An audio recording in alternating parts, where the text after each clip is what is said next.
Vijay has improved. First இந்த cinema தன்மை போய்விட்டது என்று நான் புரிந்து கொள்கிறேன், வரவேற்கிறேன்.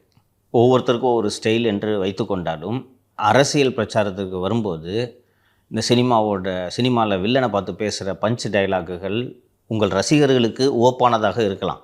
என்னை போல் ஒரு வாக்காளனுக்கு இவர் என்னப்பா சினிமா மாதிரியே பேசுகிறார் என்று தான் தோன்றும்.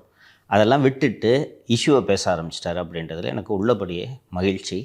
அண்ட் டைரெக்டாக சிஎம் குடும்பத்தை இழுத்தது எனக்கு பெருமகிழ்ச்சி. இப்படி தான் இருக்கணும் பாலிடிக்ஸ்.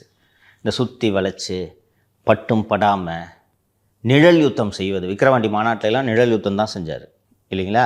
அதுக்கு பிறகு நடந்த நிகழ்ச்சி எஸ்ஆர்எம்சி சென்டர்னு நினைக்கிறேன். அங்கே நடந்த நிகழ்ச்சியிலையும் நிழல் யுத்தம் தான். பாசிசம் பாயாசம் இதெல்லாம் வேணாம், கட்சி பேரை சொல்லி யோ நீ தான் பண்ணிட்டு இருக்கிற அப்படின்னு பளிச்சுன்னு சொல்லுங்கள். ஏன்னா நீங்கள் யுத்த காலத்துக்கு வந்துட்டீங்க.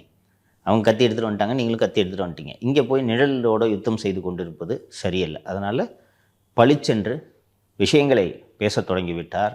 எதிரிகளை நேரடியாக சாடுகிறார்.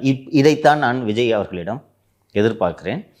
சினிமா தன்மை அவருடைய உரைகளில் குறைந்திருக்கிறது. ஒரு அரசியல்வாதியாக பரிணாம வளர்ச்சி அடைந்து கொண்டிருக்கிறார் என்று நான் பார்க்கிறேன். தொடக்கத்திலெல்லாம் விஜய் அவர்களோட இந்த முதல் பிரச்சார கூட்டமாகட்டும், அதுக்கு முன்னாடி பொதுக்குழுவில் பேசினதாகட்டும், மாநாட்டில் பேசினதாகட்டும், அவர் மீது கடுமையான விமர்சனங்கள் வந்த போதெல்லாம் நான் தொடர்ந்து சொல்லிகிட்டு இருந்தது அவர் கற்றுக்கிட்டு இருக்காருங்க.